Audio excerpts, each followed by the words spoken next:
Hi అండి, నమస్తే.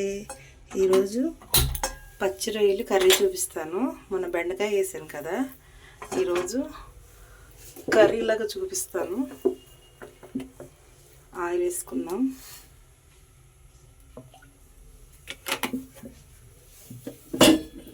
Hi అండి, నమస్తే. ఈరోజు పచ్చి రొయ్యలు కర్రీ చూపిస్తున్నాను. ఆయిల్ పెట్టుకుందాం.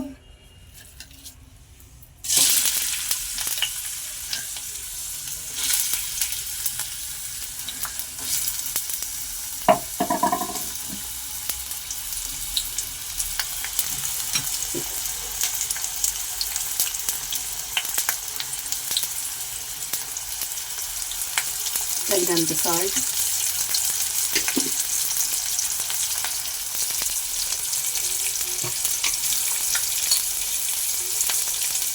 కొంచెం పసుపు,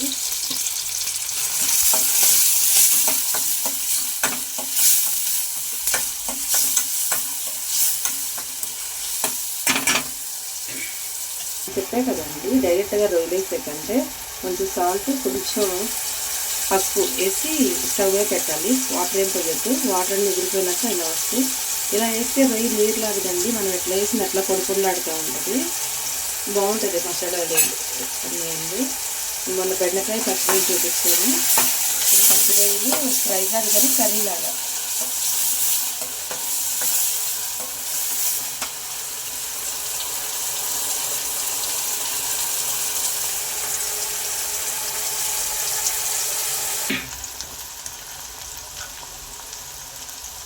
అల్లం, ఎల్లుల్లిపాయ అండి. పచ్చిమిర్చి కూడా నేను మిక్సీ కొట్టేసాను, మా పిల్లలు తినరాని.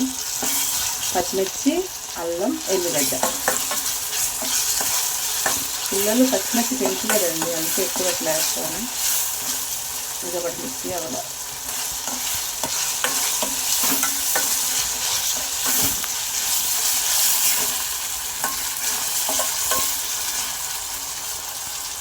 ఇప్పుడు లేకపోతే ఉన్నది సాల్ట్ వేసాం కదండి, కారం వేద్దాం.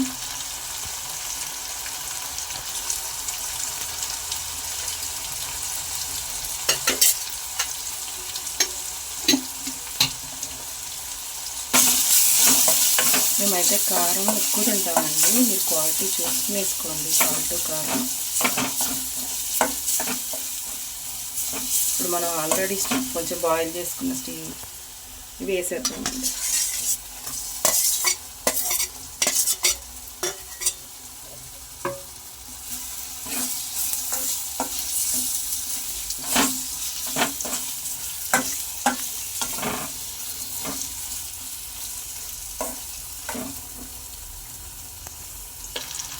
ఇప్పుడు అడగలుగుతుంది కదండి, కొంచెం వాటర్ పోసుకుందాం. ఈ వాటర్ సరిపోతాయి.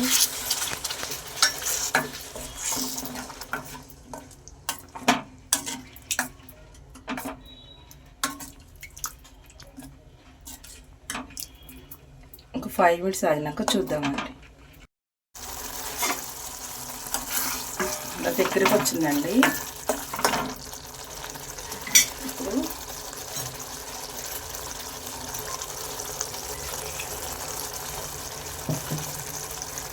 జీలకర్ర, ధనియాలండి.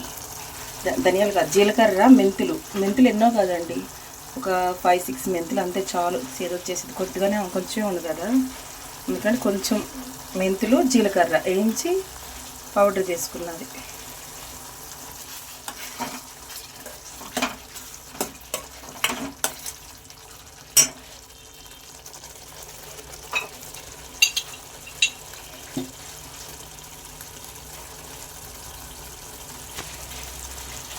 ఇది ధనియా పౌడర్ అండి. మీరు స్పూన్ నిండా వేసుకోండి. మా పిల్లలకి ఎందుకో ఇది ఇష్టం ఉండదు, నేను లైట్గా వేస్తాను.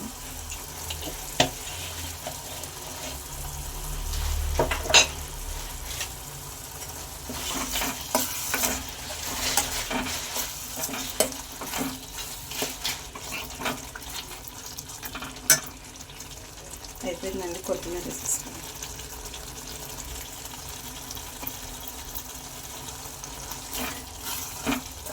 ఈసారి నేను చెప్పింది ఇలా చేసినట్టు మీరు చేసుకుని ఒకసారి ట్రై చేయండి, బాగుంటుంది. సర్వింగ్ బౌల్లో చేసుకున్నాక చూపిస్తాను. కర్రీ రెడీ అయిపోయిందండి. మనం సర్వింగ్ బౌల్లో తీసుకుందాం. ఇలా పచ్చిరొయ్యల కర్రీ అండి. ఇలా చేసుకోండి, టేస్ట్ బాగుంటుంది. నేను చెప్పిన కొలతలతో నేను చెప్పినట్టు చేసుకుని ఎలా ఉందో మీరు చేసుకుని టేస్ట్ చేసి ఎలా ఉందో నాకు కామెంట్ చేయండి. ఇండియా తెలుగు రుచులు సబ్స్క్రైబ్ చేయండి, లైక్ చేయండి, షేర్ చేయండి, మీ ఫ్రెండ్స్కి రిలేటివ్స్కి కూడా షేర్ చేయండి అండి. ఇండియా తెలుగు రుచులు ఎలా ఉందో టేస్ట్ చూద్దాం.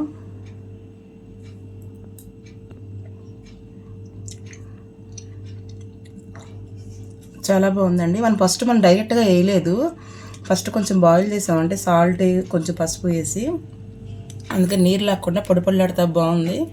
మీరు కూడా ఇలా చేసుకుని నాకు కామెంట్ చేయండి ఎలా ఉంది టేస్టు.